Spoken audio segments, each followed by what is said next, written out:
Hi, welcome to ADHD Friendly. I'm Patty. I'm an ADHD coach, and my passion is coming here and helping you to thrive more. Becca's shaking her head like, yep, you got this, because I don't want to start over. Just keep going forward. If you'd like more support to help you thrive with ADHD, check out my membership, ADHD-Friendly, at ADHD-Friendly.com. That's where ADDers get more things done. Ooh. This is episode 206. I must have said 166. No. 106 almost. Getting all those numbers mixed in. And this week I'm celebrating a wedding. Yep, that's right. I'll talk about that in just a second. And then I've got a tip on something I'm calling decide once rules. Ooh. It's one of my favorite hacks. And then we're going to talk about decision fatigue. If you get fatigued making decisions, we're going to talk about how using a decision tree or a flow chart can really help you to do that with more ease. So let's, and of course, before I dive in, I'll have my book of the week.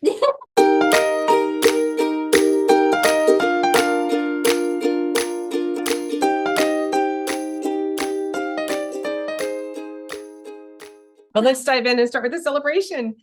Becca got married. So we've been leading up to it. It was a beautiful day. It was a beautiful everything. Yeah. Just such a stunning wedding. She, of course, looked beautiful in her dress and beautiful veil and her nails. She got polka dots on her nails and they matched her wedding dress. And her husband was elegant and handsome. And they made the absolute most precious couple. So it was a lovely day, and I was very, very pleased that I was able to be there to share in it. It was a lot of fun. So that is a huge celebration. I kept thinking, Becca, married lady. Like do you remember like Sadie, married lady? Okay, so what I purchased this week. So I don't have anything to share purchase-wise this week, but I do have an update. So last week we talked about the puzzles. They came in. I was a little nervous because I started wondering, where are my puzzles? Because I ordered them. This is coming out October 1st, but I ordered them and it was like 2 weeks. And I kept getting these like, oh, well, they're like now being prepared to be shipped. I'm like, when are they prepared to be shipped? Right. Why don't I have them yet? And they finally did arrive. But here's what I want to update before I share my what I received is apparently what I found, because I started getting nervous that maybe they weren't going to like what's going on? Have other people had trouble with shipping? So I did a search and a lot of information came up like, is this place a scam? Right. They're not really going out of business, because I shared they're going out of business. Yeah. No, I've looked at it multiple times since I ordered these, and they keep having this final sale, going out of business sale. Apparently they've been going out of business for a few years now. And have a lot of puzzles then. Yeah. And they keep resetting the countdown clock. Okay. So I've looked at it and it's always less than like 24 hours. It's like 17 hours and something seconds and minutes and 11 hours.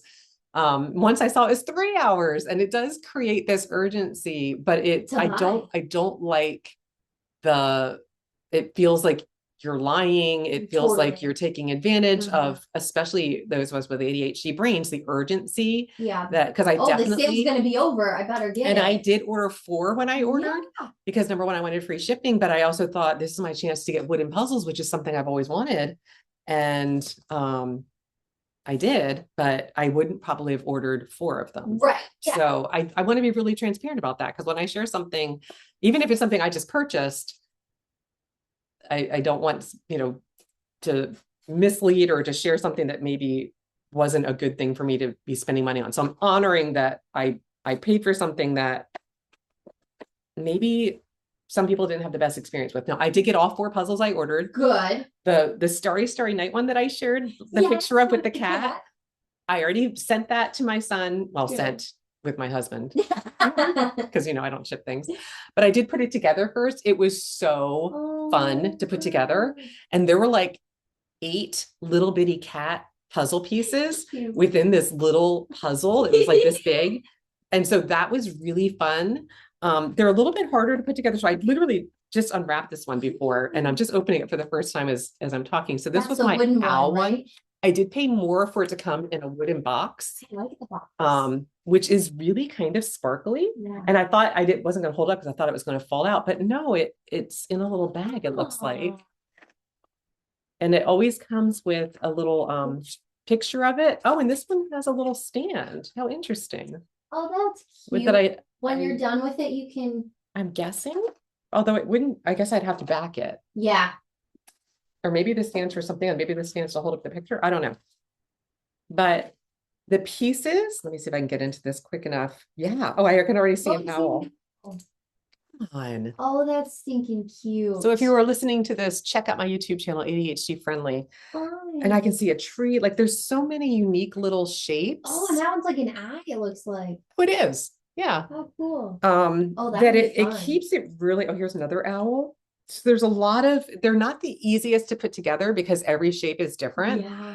And oh, that'll be fun. There are a lot of pieces that can go together in multiple ways. So like, of course I picked up a piece that won't do it, but trust me when I tell you that there are multiple ways that like you can put a puzzle piece together and they don't fit. Right. And so I had that happen a number of times with the cat picture, the cat puzzle, but this one's a bigger one. I imagine that might get a little bit more frustrating. I see there's a piece that's still together.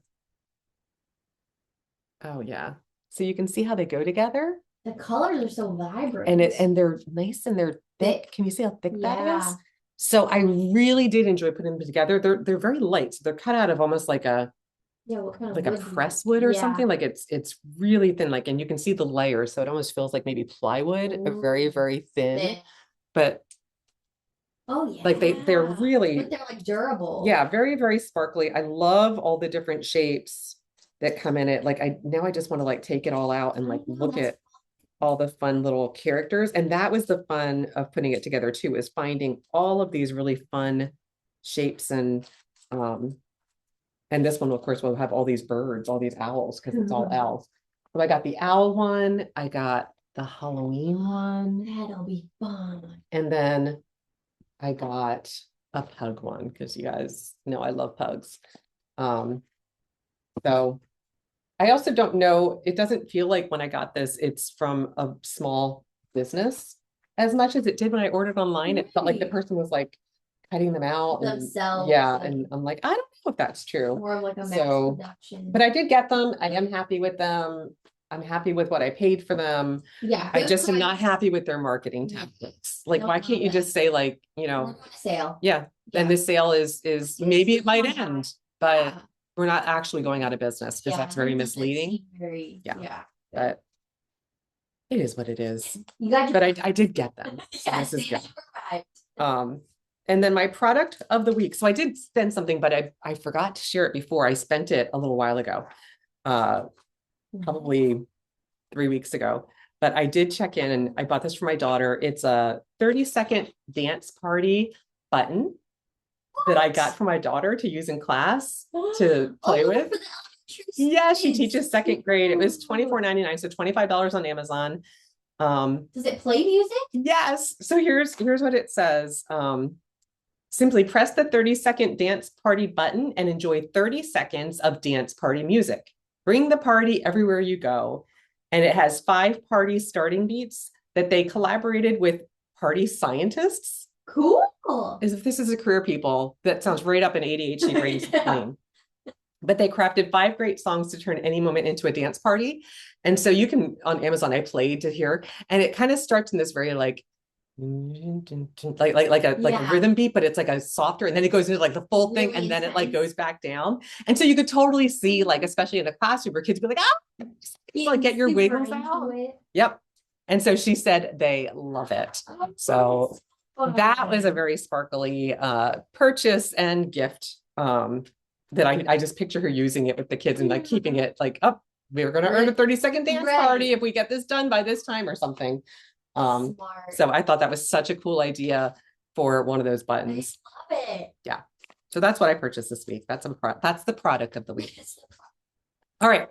So now for my tip, and it's what I call decide once rules. And I'm sharing this because I am kicking off the fall semester of the ADHD-U course. Woo-hoo! And it's all about supporting yourself to organize your thoughts and your things. And we're starting with thoughts in the beginning. So this kicks off today, October 1st. It runs October, November, December. You can jump in anytime if you join the membership. It's all included in the membership, as well as other courses that are on demand. Lots of lessons, lots of tools, but it's the structure to implement them as well. It's not just, hey, go learn this cool thing and get really excited and interested, and then expect yourself to put structure around it and do it on your own.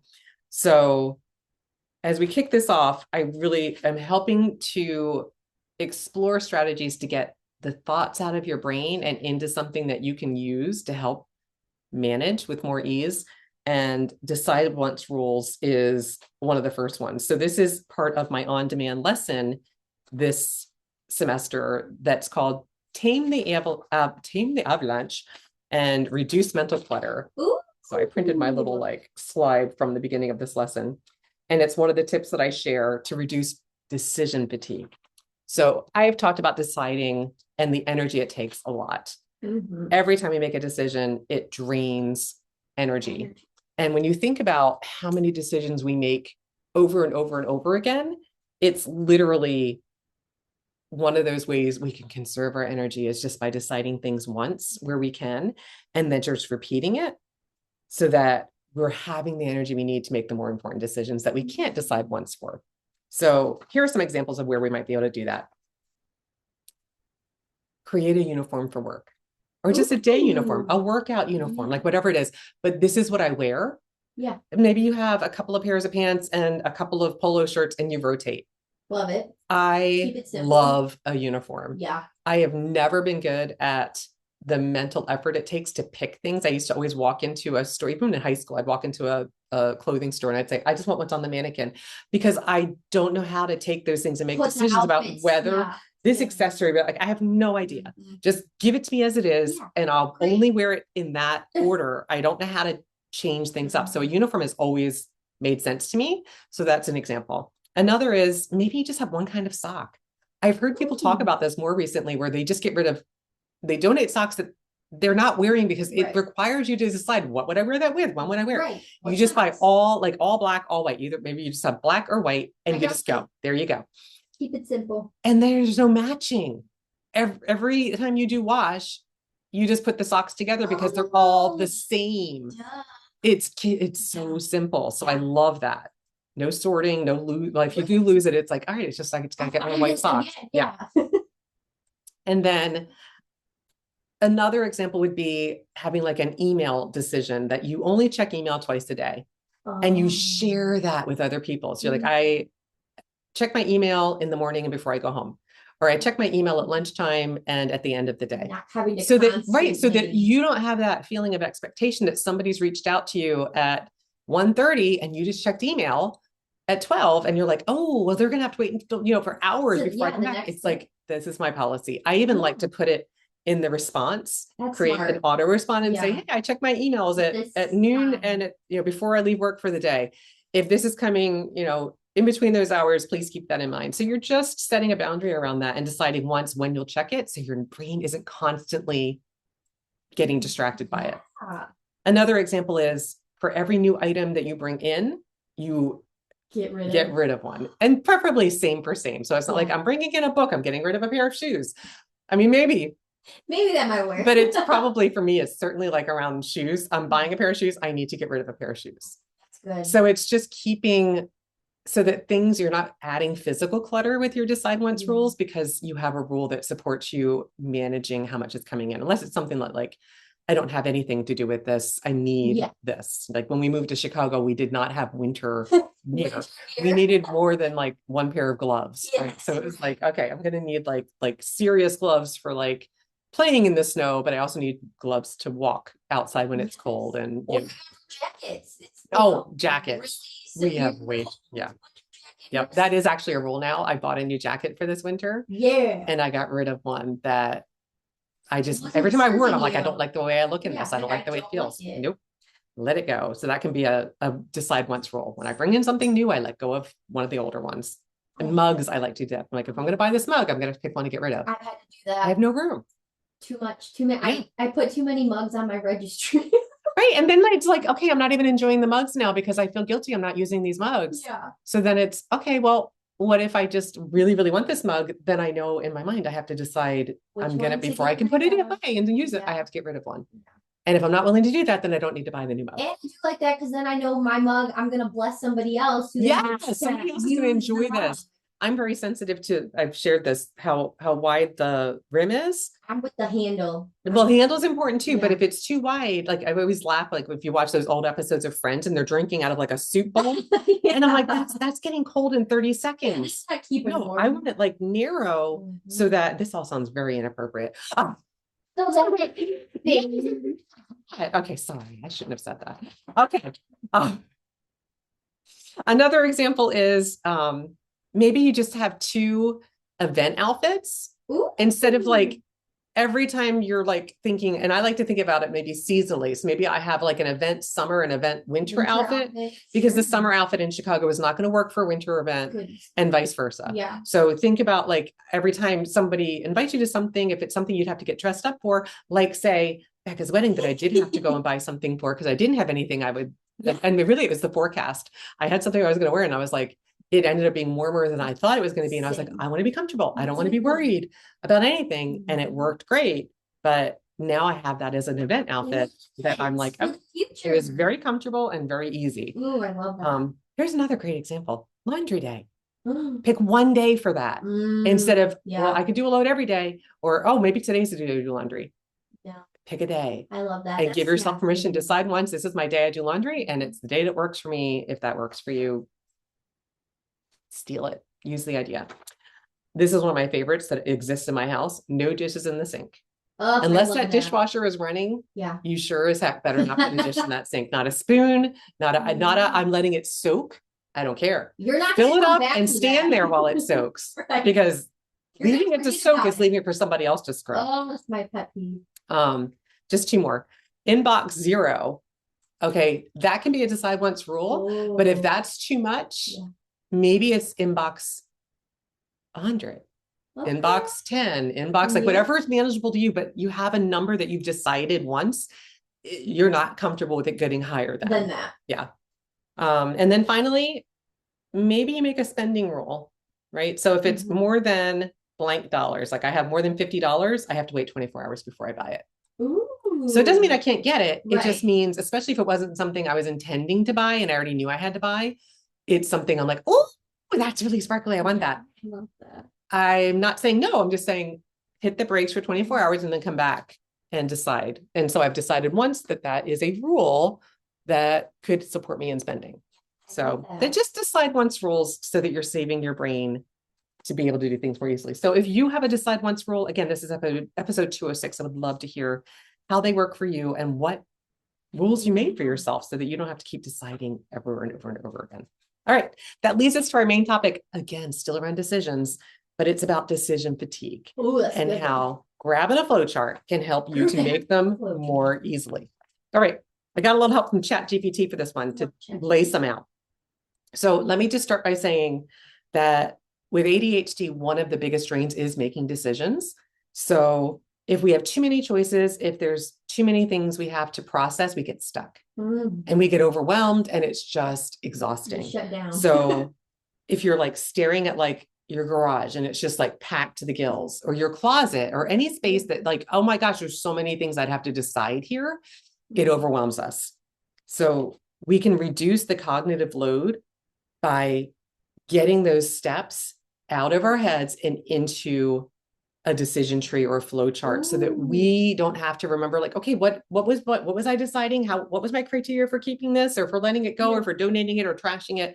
We have structure to use it. It's very much like deciding once because we pre-decide what the criteria are for each step in the flow chart, and we don't have to reinvent the wheel every time we come back to it. I did this for my files, which can you notice any progress? I know there's still a mess over there. I am slowly getting my corner of my office claimed by going through, but I have to keep finding the flow chart to remember, like every time I go back to it, I'm like, wait, I know I decided. And it helped me to go back and be like, oh, that's right. I decided once that these are the things that I have to keep. And like, sometimes like manuals for things, I have a question like, Is there some place you can find the same information online? Oh, sure. So then do I still need to keep the physical? Because manuals Right. take up so much space. They do. And I tend to keep all of them. Same. So You think, that oh, prompt, exactly, that prompt. And sometimes I see the manual, I'm like, do I even still own this thing? It's appliance. Right. Or do I own a different version of it? Yeah. And then I'm like, can I find it online and just let go of all of these unclear things and just be like, why? I can just look up the model number and search for the, yep. And if I want to print it at that point, I can, but I don't have to store it the whole time. It just takes up space. Unnecessary. Yeah. They also can help you stop spiraling. So the if-then questions move you forward. So it's literally the structure that helps you to process instead of you trying to process it all in your head. Remember, working memory being impacted by ADHD is going to make this even more fatiguing and more negatively impactful. So we want to get it into structure like a flowchart does.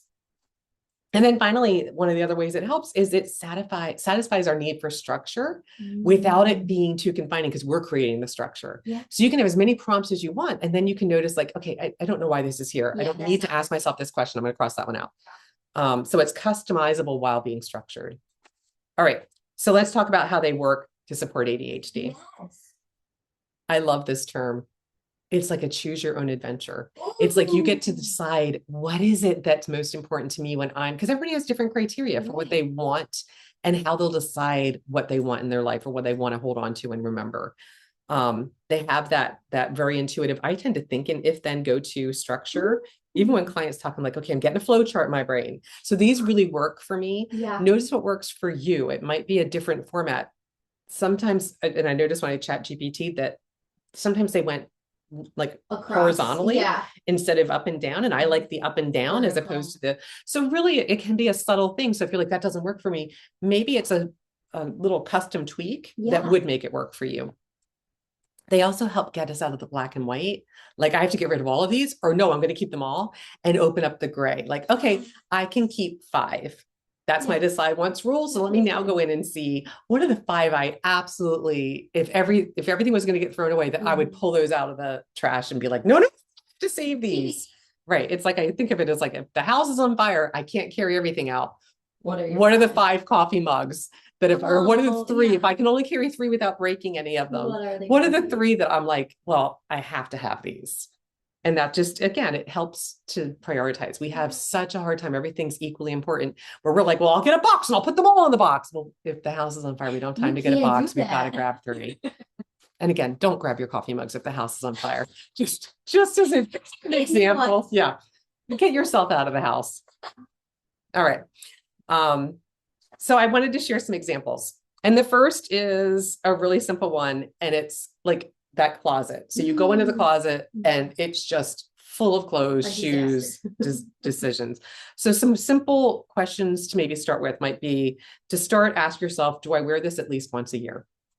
And if the answer is like, no, I don't remember the last time I wore it. Yeah, you should really. Right. So if the answer is yes, maybe you just decide if I wear it once a year, I'm keeping it. Even if I only wear it for Halloween or a holiday or something, but I wear it every year. It's my sister used to always have an apple picking shirt and it was like this flannel shirt when we were in high school, but I was just so jealous that I lived in Florida. My parents separated. It was just, it's a long saga, but she lived up in New Jersey and she had this apple picking shirt. And I was so jealous that she had an apple picking shirt that was long sleeve flannel that she could wear. Yeah. And I was like hot as heck. Like couldn't even picture owning a flannel shirt, let alone wearing it outside. Yep. And then if the answer is no, I don't wear it at least once a year, then it's, does it fit and feel good on me when I do wear it? So maybe you just forgot you had it. And when you wear it, you love it. And so then if it does, it's like, okay, well then I'm going to put it in the maybe pile or in the maybe section of my closet. Or if the answer is no, it doesn't fit good, it doesn't feel good, or I don't like how I look in it, it's gone. Get rid of it. Right. So it's that structure that helps you make the decision. So it's simple. Do I wear it? Yes. Keep it. No. Is it because, is it comfortable? Is it flattering? Right. No, get rid of it. Yeah. Do you still love it, but it needs to be taken in or something at the cleaners? Yeah. And are you going to? Right. Will you go to the because it's like, if I've bought things before they're on sale, I'll just have it tailored. And it's been 10 years and I still have that potential clothing. I have a pile of clothes I need to take to the cleaners. No, I'm not going to, especially after I've learned how much it costs. That's true. I'm like, I got my girl at the cleaners, my girl Lynn. So she doesn't charge you $80 to take a hem up an inch. No, she's the one. I didn't tell you I had a wedding dress emergency. No, you did. Oh, and she's the one that fixed it. Okay. So I will be going to her for all tailoring needs. Well, you have to tell me her tailoring costs in general, because I have to say the one thing I took to have tailored since I've lived here, and it was $80. Oh gosh, yeah. For an inch. I was like, absolutely not. You're like, I can do that myself. I'm like, no, that's helped me get rid of a lot of things in my closet. I'm like, I'm not going to do it. No, it was more than the item, and I. Right. And it's not an item that I'm like, oh my gosh, I would wear this all the time if it just had this. Yeah. Then I'd invest in it. Because then you're making your money back. Right. Yeah. Okay. Another example of a decision flow chart is whether or not to say yes or no to an invitation. So if it's sparkly and we want to, we will often be like, yes, I'm in. I'm totally in. You're missing out. We're going to go. Or maybe we'll say yes because we don't know how to say no. So this can just, again, give you that structure to help you make a decision. So the first is, do I want to go? So if the answer is yes, this is just the yes side of the flow chart. If the answer is yes, then it's, do I have the energy to go? So maybe you want to go, but you're like completely overcommitted. Yes. And if the answer is yes, then say yes. If the answer is no, I'm going to rest. Yeah. Sorry. If you don't want to go, okay, then it's, am I saying no out of fear? I love that prompt because that's me. I would be more likely to have been like, I don't want to go. Yeah. I don't want to do it. Totally. Or are you saying no because it doesn't align with either your values or your time or your schedule, whatever? Right. So if it's out of fear, reconsider. Yeah. If it's out of not aligning, say no confidently. It's like, no, doesn't fit. And then my other example, and this was the one I'm going to share this one. What to eat at a restaurant if you have menu overwhelm. Patty, I'm just going to get I'll get the number one. I don't number one. No, but I could steer in the headlights. Steer in the headlights. I know. That's why I won't go to the Cheesecake Factory. It's a book. It's like 52 pages. I know, you guys know I love reading. I didn't come to the Cheesecake Factory to read a book. Oh. So here's a way through that. I love this example. To start, you start with, am I craving something specific? Yeah. Okay. So do you want pizza? Do you want salad? Do you want a burger? Yeah, exactly. Okay. Yes, go in that section. Good. No. Do I want hot or cold food?